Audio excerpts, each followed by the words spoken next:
All right, so I'm here with Antonio Aguiló, who is one of the project officers from the Clean Hydrogen Partnership. We've worked together for several years because Antonio is actually the project officer for our Hydrogen Valley, the Luxembourg Hydrogen Valley, but he has great visibility of all of the hydrogen valleys that you fund, and it's quite a large number now.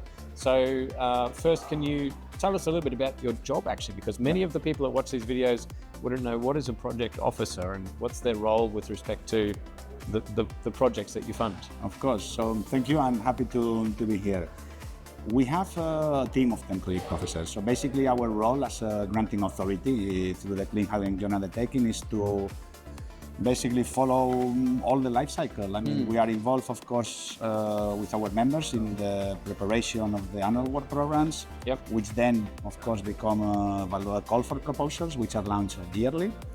And then our role is to manage the evaluation process. We sign the grant agreements, like the one we signed with Aguiló. You skipped a big step because preparing the grant agreement is quite a big amount of work sometimes, but then signing it at the end, which and is then good. eventually we have to prepare it, we have to sign it, and then we monitor the implementation as a granting authority. Of course, the day-to-day is on the hands of the coordinator, but we monitor the implementation of the projects, that the execution of the projects is aligned with what it should be. And as important that if there are any changes, because at the end of the day, the projects are designed years before they end and things have to be... It's dynamic, isn't it? Dynamic, so we accommodate those, we basically manage that life cycle, and then we hopefully close the project successfully. So that's a bit the role of project officers. We are 10, I coordinate the team of project officers, while I also follow, as you mentioned, a number of projects on hydrogen valleys in particular. And I want to add, I mean, I think it's a little bit passive when you say we monitor, because actually it's very active, the role that you play, because when we have problems, we ask you for help and you help. And I'm sure all the project officers help their projects to succeed. So it's maybe monitoring is a bit of a passive way to describe it, but it's very active, the role that you play. It is active, and it is indeed something we are very aware of. I mean, at the end of the day, we are implementing European Union budget through a joint undertaking, which is a partnership between the public and the private members. We are very sensitive to the, if you want, situation of the hydrogen sector. We are aware of the different moments in time. I mean, there are different periods in which there are some changes that either companies are going through or whether projects have to be reconfigured. Of course, we listen, we try to accommodate within always the framework that the grant agreement allows, which at the end of the day is the current one is Horizon Europe program, even if we are still managing projects from the former framework program. So it's a long life cycle as well. It's a long life cycle indeed, and we could go into that, but there are some projects that really, which become very long projects, but especially the demonstration projects. And as you know, a project of these characteristics is at least 5 years that you need to implement that. It's very good. So let's talk about where we are right now. So we are here in Antwerp, amazing building right here at the port, and right out front, I've just stepped on a boat that's got a lot of solar, it's got an electrolyzer, it's got hydrogen storage, it's got fuel cell. Amazing thing. But this is not the location where we'd normally be meeting in Brussels for the Hydrogen Valleys days. Can you talk a bit about the changes this year to the format of this event? Absolutely. If I remember well, I think we started with an event in our own meeting rooms 3-4 years ago, and that was again one of the first attempts to do a valley gathering of, or to talk about hydrogen valleys. Then in 2022, the Clean Hydrogen Partnership got 200 million to implement exclusively hydrogen valley type of projects, and then it was political momentum as well, so that this event became something larger, which has been since then held in Brussels. Now there are two elements to that. On the one hand, today it's about, and tomorrow it's about the, let me rephrase that one. We have two elements in that. The Valley Days usually was a day in which we will do a public event about what is the progress of our projects, what are the issues to be discussed, success factors, challenges. Now, what we have done also for the last 2 years is to bring in a smaller, if you want, or in a closed door workshop to bring all our projects so that they can exchange themselves.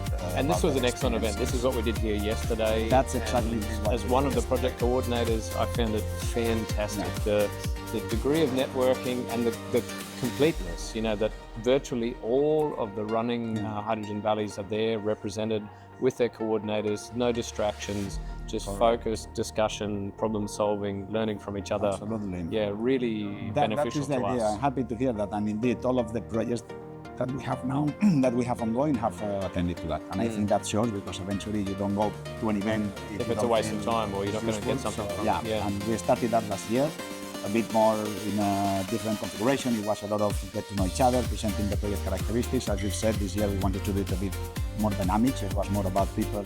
I mean, we actually had to work. You know, we actually had to go. We were off break off in groups, discuss topics, come back and report, repeat. Yeah, it was very active, dynamic, and involved. That's the idea, and we are doing this this year.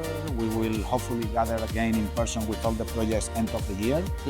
And indeed, what was before a one-day public event now has become, I wouldn't say a full week, but it's Hadrian Valley Days. Yeah, and I mean, at the end of this week, you've got some special mobility activities, right? We have some in special collaboration mobility. with Japan. Correct. We have also a collaboration, which is a historic collaboration with Japan, and we have done a few workshops together. And this year, we are hosting them here in Antwerp, not we, but the Fourth House of Antwerp, which is actually, as we mentioned before, a new venue for this event that we are doing.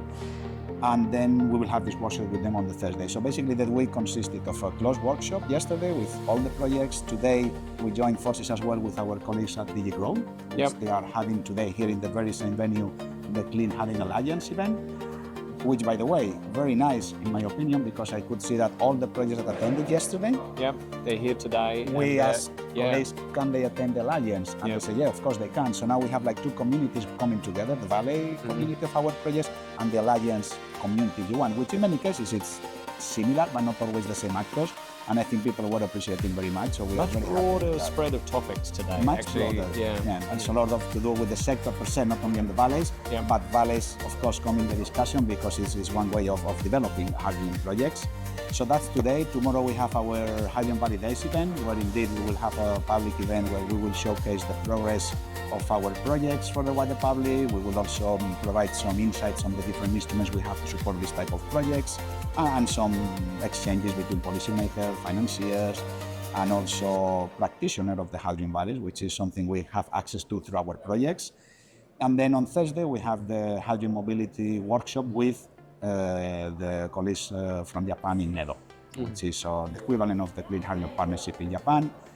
And we are very happy about that as well, because that will be a very nice exchange. We have different, of course, activities in Japan here, but this is, if I'm not wrong, the third of this workshop that we are doing with them. Super. Yeah. So other than that, thank you very much for inviting us. Thanks to the JU for putting on the event. It's been fantastic.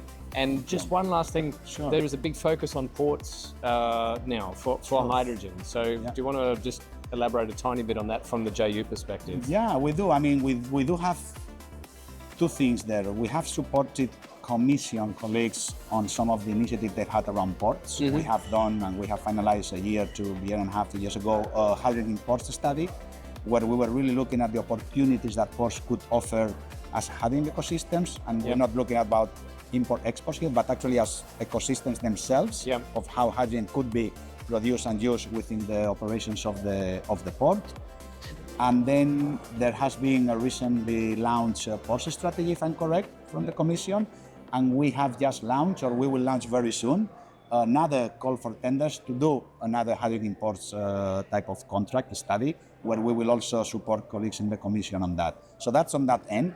On the other one, we see that within our portfolio of the 25 valleys that we have dedicated valley ecosystems that are in ports. We have, for instance, the Port of Bremen. We have a project in the Danish port in the north, in the ports of Itztal.